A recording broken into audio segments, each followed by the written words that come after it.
Guys, feast your eyes on the class of 1986, the red, white, and blue Yamaha FJ1200. This is a legendary sport touring motorcycle that defined that category in the late 80s and early 90s. Big, powerful, comfortable, and brutally fast. The FJ was Yamaha's answers to riders who wanted superbike performance, but all-day comfort. The FJ1200 arrived in 1986 as the successor to the FJ1100. Displacement was bumped to 1200 cc's, making this inline-four one of the most muscular engines of its time.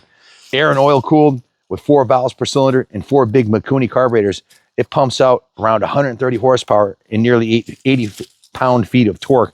That's enough to push this heavy machine to well past 150 miles per hour in period tests from Cycle World and Cycle Magazine.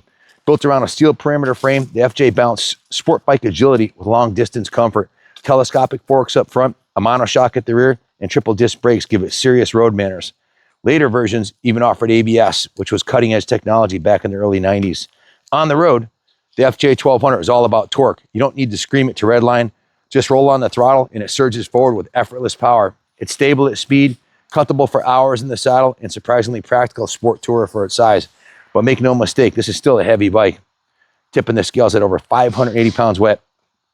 Like any classic, this one's been sitting for a while. The gentleman I bought this for had it for many, many moons, and it's exceptionally low miles. Check out the speedometer on it, 8,766 miles. He had a friend paint a mural on the gas tank, which he didn't like, and he eventually sanded it off and painted it, spray bombed it white, but it had some funky mural on there, which might have been cool in the 80s when they were tripping or something, but didn't stand well over the test of time. He had this sitting on his porch, his enclosed porch, for many moons, and called me up, said, hey, we got to find a home for it. It's got the super trap pipe on it, and doesn't show any evidence of crash damage. We'll hook up a battery to it so you can see that the engine turns over and has compression. All the turn signals, the horn, everything works on it.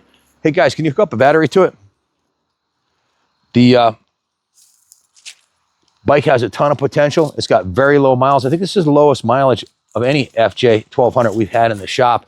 And I wanted to go ahead and restore, do the carbs, brakes, go through the bike and get it going, do a resurrection on it ourselves. But we've got over 200 bikes waiting to get done. And we haven't done a single bike in the last 2 weeks. Why? Because, well, we also sell new gas, Buell and Starks, and we've sold over 10,000 motorcycles in the last 10 years here at Kaplan Cycles. So our clients need service all the time for their existing bikes and setting up the new bikes. It's not uncommon for us to set up 20, 30 new bikes in a week. So this bike's been sitting for over 6 months waiting for us to get to it. So Junior and I decided we're going to sell some of our bikes as is. If it sells, great. If not, when we get around to it, we'll rebuild the carbs and the price will quadruple. So you can hear it turns over, no problem. It goes in and out of gear, no problem. It ran when parked. You can see the turn signals still work on it.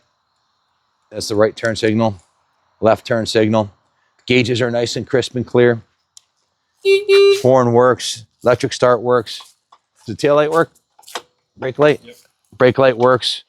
And the starter works. So this is not a case of a bike that was blown up and parked with only 8,000 miles on it.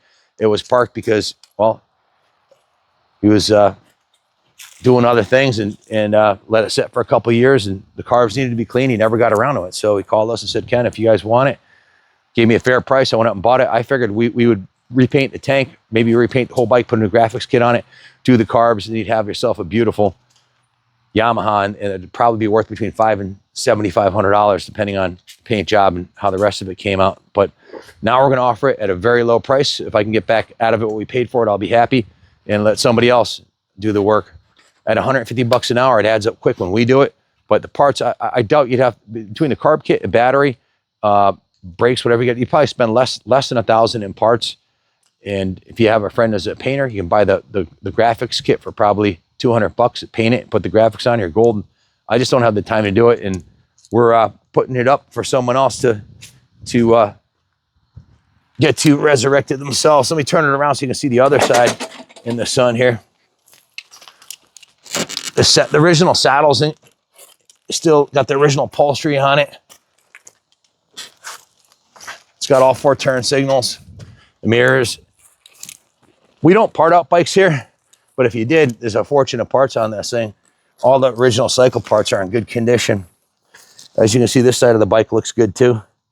So if you're looking for a classic super bike that's not going to cost you an arm and a leg, that you can roll your own on, or if you have one that you need parts for, your ship came in. If you have any questions, give us a call, 860-454-7024. We can finance it. We can ship it right to your door, white glove, roll-on service anywhere in the continental USA. Thanks for watching, and God bless America.